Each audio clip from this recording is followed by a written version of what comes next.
계속 이어서 말씀드리겠습니다. 뭐 어려운 얘기는 지금 전혀 없어요. 그래서 편안하게 그냥 들으시면 됩니다. 자, 일단은 26쪽이요. 26쪽에 아래에서 7번째 줄에 이런 얘기가 있어요. 사회현상을 연구하는 사회과학이 자연현상을 연구하는 자연과학과 본질적으로 같아야 한다거나 같은 방식으로 연구해야 된다는 생각이 일반화되었다. 자, 이 얘기는 앞에서 얘기했던 실증적 방식입니다. 실증주의라고 하는 실증적 방식입니다. 행정학에서도 많이 이 방식을 이미 이용을 한 지가 오래됐고요. 한국 사회를 연구하는데 이런 자연과학의 그 원리나 방법을 잘 이용을 해서 자, 한국 사회를 한번 연구해 보자. 이미 그렇게 하고 있죠. 그래서 여기에 대한 뭐 설명을 더 드릴 건 없을 것 같고요. 27쪽에 이제 두 번째 문단입니다. 칸트라고 돼 있는 그 얘기요. 자, 칸트는 철학을 배우려고 하지 말고 철학하기를 배우라고 강조한 바 있다. 자, 이게 굉장히 사실은 모순된 얘기예요. 그러니까 철학하기라는 얘기는 여기서 생각하기라는 얘기거든요. 네가 스스로 생각을 해서 한번 문제도 찾아보고 뭐 정답도 찾아보고 본질을 찾아보라는 얘기인데 이게 다 될 것 같으면 전부 철학자가 되게요. 그게 아니라요. 일단 스스로 철학을 할 정도가 된다고 하면은 다른 철학을 엄청나게 많이 배워야 돼요. 아니, 예를 들어서 내가 수학 문제를 푸는데 수학 문제 푸는 방법이나 요령을 내가 모르는데 어떻게 문제를 풀어요? 그리고 문제를 잘 풀려고 그러면 일단 문제를 많이 풀어봐야 돼요. 자, 이해가 안 되시면 제가 다른 방법으로 설명해 드릴게요. 여러분이 이제 아프면 의사 선생님을 많이 찾아가실 텐데 의사 선생님 입장에서는 이런 거죠. 나는 이비인후과 전문의예요. 그래서 우리가 뭐 예를 들어서 뭐 귀에 문제가 있거나 뭐 입이나 코에 문제가 있어서 이비인후과를 가잖아요. 환자를 많이 대해야 잘 치료해요. 자, 의학이 우리 사람이 아프면 치료하는 의학이 굉장히 자연과학적 접근을 하고 있는 겁니다. 우리가 수학만 생각하는데 의학이 굉장히 자연과학적 접근이죠. 자, 몸에 열이 나요. 자, 그러면 의사 선생님이 배웠던 교과서가 있을 거 아닙니까? 자, 열이 나는데 워낙 그거는 많은 질병을 담고 있어요. 질병에 해당이 돼요. 자, 또 어디가 아프세요? 자, 목이 따갑습니다. 그러면 이비인후과로 확 줄어들죠. 자, 그러면 이제 의사 선생님이 보통 입 벌려서 보잖아요. 아, 목이 빨갛게 부어있네요. 자, 자, 목이 아프다. 그리고 천장이 좀 부어있다. 아, 이거는 이렇게 되면 어떤 치료를 해서 어떤 약을 처방을 하잖아요. 굉장히 과학적이요. 근데 이제 이런 사례들을 많이 접할수록 의사 선생님이 잘 치료할 확률이 높아지죠. 그리고 이제 고난이도 기술, 고난이도 수술이 필요한 거는 정말 많이 겪어본 사람이 유리해요.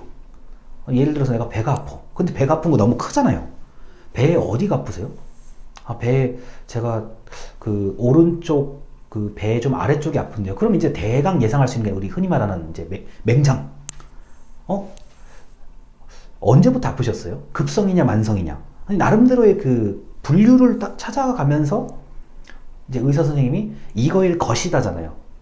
자, 그런데 만약에 경험이 많고 수술을 많이 해본 의사 선생님이라고 한다면 경험이 없는 분들보다는 이거는 이거다.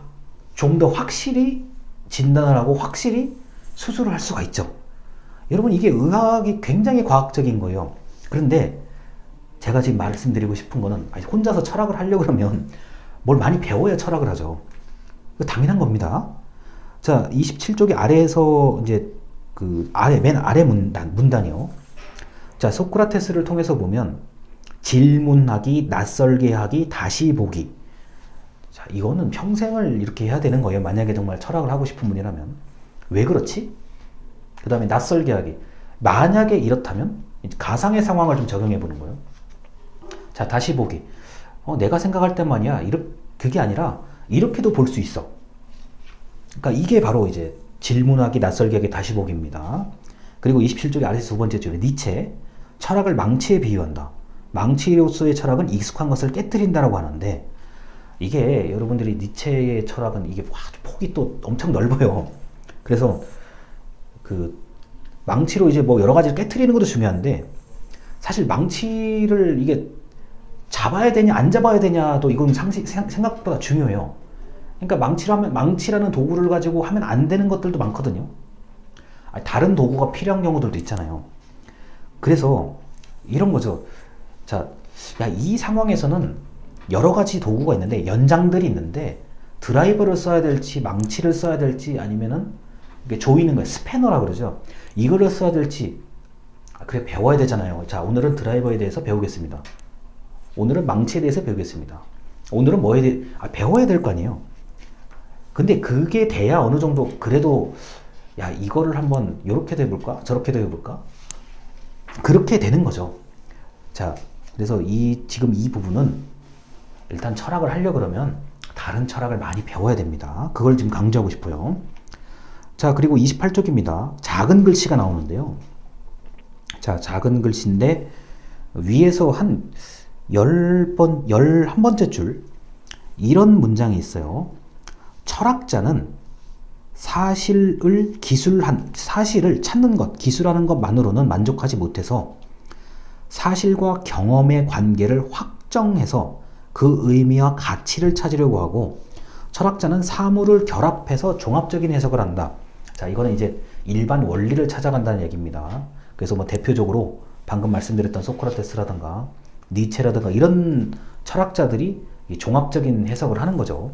자, 이런 것들을 이제 행정학에서 좀 필요한 거 있으면 좀 잘 쓴다는 얘기고요. 자, 29쪽이 맨 아래에서 두 번째 줄입니다. 29쪽이요. 맨 아래에서 두 번째 줄에 행정이 의미 있으려면 인문학적 통찰력이 강화되어야 된다. 자, 여기서 말하는 인문학적 통찰력은 철학입니다. 그리고 이 수업을 듣는 분들 중에 이제 인문학 전공을 하신 분들이 있는데, 특히 이제 그러니까 언어를 전공하신 분들이 있는데, 이게 다른 나라 언어를 잘 할 수 있으면 그건 굉장히 큰 이점이 있는 거예요. 그래서 그 인문학적 통찰력은 여기서 말하는 건 이제 철학이에요.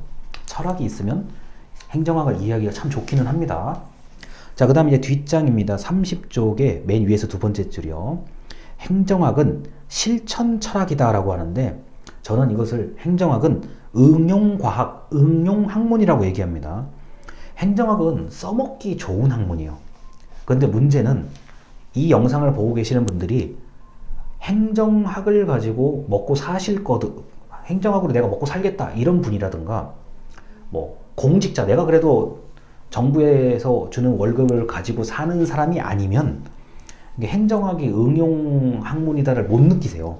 이걸 느끼기가 너무 어려워요. 제가 볼 때는. 그래서 그냥 행정은 응용학문이구나, 이런 단어가 있다는 것만 알고 계시면 되겠습니다. 왜냐면 이거는 응용을 할 정도가 된다는 거는 일단 뭘 많이 배워야 응용을 하죠. 쉽지 않습니다, 사실은요. 자, 그리고 이제 또 넘어갈게요. 많이 넘어가서요. 뭐 어떤 거냐면은 뭐 행정 철학에 어떤 체계가 있느냐 뭐 해서 여러 가지 얘기들이 있는데, 이거를 굳이 뭐 다 아실 필요는 없을 거라고 봐요. 35쪽까지 얘기인데요. 이거는 뭐 예전에는 제가 강의실에서 설명을 좀 드린 바가 있는데, 뭐 이거를 굳이 깊게까지 설명을 안 드려도 오늘 영상에서 충분히 행정학에서 행정철학은 이런 거구나 정도의 그냥 이런 거구나 정도 느끼면 됩니다. 오늘 수업 같은 경우는요. 뭐 그리고 이게 의외로 그 일상에서 의외로 많이 찾아볼 수 있는 얘기들이 있어요.